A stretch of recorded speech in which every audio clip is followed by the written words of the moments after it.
should all annual SaaS contracts start on January 1st? Whenever you're selling annual contracts to your customers, so full year deals, you often face this issue that you're not selling all your customers on the same day of the year, right? So some customers come through January 1st, some come through middle of March, some come through later in the year. So then you have the option of just having them renew at that exact date next year. So they come through January 1st, then January 1st, and March 15, so they do that, right? Or you'd rather say, hey, maybe we do whatever the rest of the year up until December 21st, and then we'll renew you again on January 1st, even though that's only 4 months from now. So which is better and what are the pros and cons? So here's my take on it. If your market has a very specific reason to being run on a very strict budget cycle for some reason, so let's say you sell to education, then usually there will be a school year that you have to fit into. Then I would usually say, hey, you should probably try to sell them the rest of the year at a bargain price and then renew them whenever the new school year starts. Maybe you have sort of government contracts that renew on January 1st. Maybe you have another cycle that is very sort of specific to the vertical, the industry or the market that you're selling into. Then I would usually say, hey, yes, do that. Sell like partial contracts now, so the rest of the year, and then renew everyone at the same time that their budget cycle starts. So for everyone else where you don't have this dynamic, and I know every corporate of course they have a budget year, but for them it matters a little bit less if they're just going to budget for it. So even though most corporate budgets, let's say, start January 1st, if your invoice comes through April, they know, they put it in the budget and they just roll with it. So if it is less strict than the school year and so forth, I wouldn't necessarily pull it all together in the first date.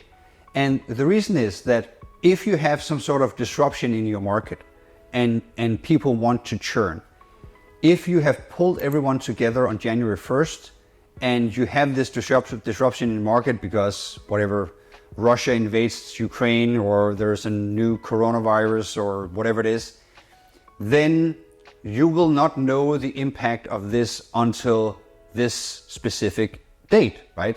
And if the event happens, the disruption happens very close to the date. So let's say you are going to renew everyone on January 1st and then the apocalypse hits on December 1st, then you're going to have a disproportionate large churn event on this day. So I usually say that if you keep it spread out over the course of the year, you will know sooner if something bad happens, and if something bad happens, you won't have this lottery where the date essentially determines whether or not that is going to be a catastrophe or not at all for you.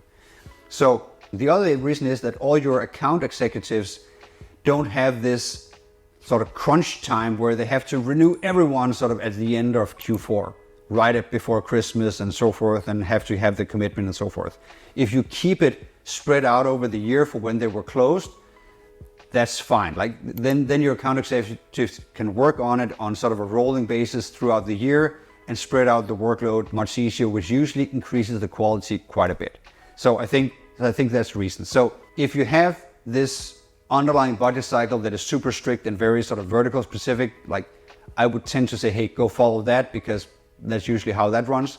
But if it is just a normal budget cycle for corporates, keep it spread out for the following reasons. Now, that also means that whenever you have expansion revenue, so whenever people buy new things for you, should you then keep that new thing on a separate annual cycle or collapse it with the first underlying cycle that you have? And there I would always say collapse it. Just like if they started on April 1st and they buy an add-on on November, charge the add-on until the April and then have the full renewal of that account on the same date every year. Everything else gets way too confusing in my experience. So on a macro level for all your customers, keep it spread out over the year, but for a micro level for that individual customer, collapse it into one date a year when you do all of the renewals for that account. Okay, that's my take on that.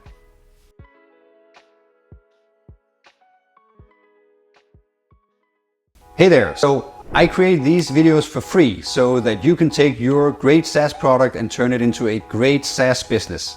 So if you like the video and you got value from it, you should of course subscribe to the channel and also tell a friend. So write someone and say, hey, you're in SaaS, this guy talks about SaaS, maybe there's something in there for you.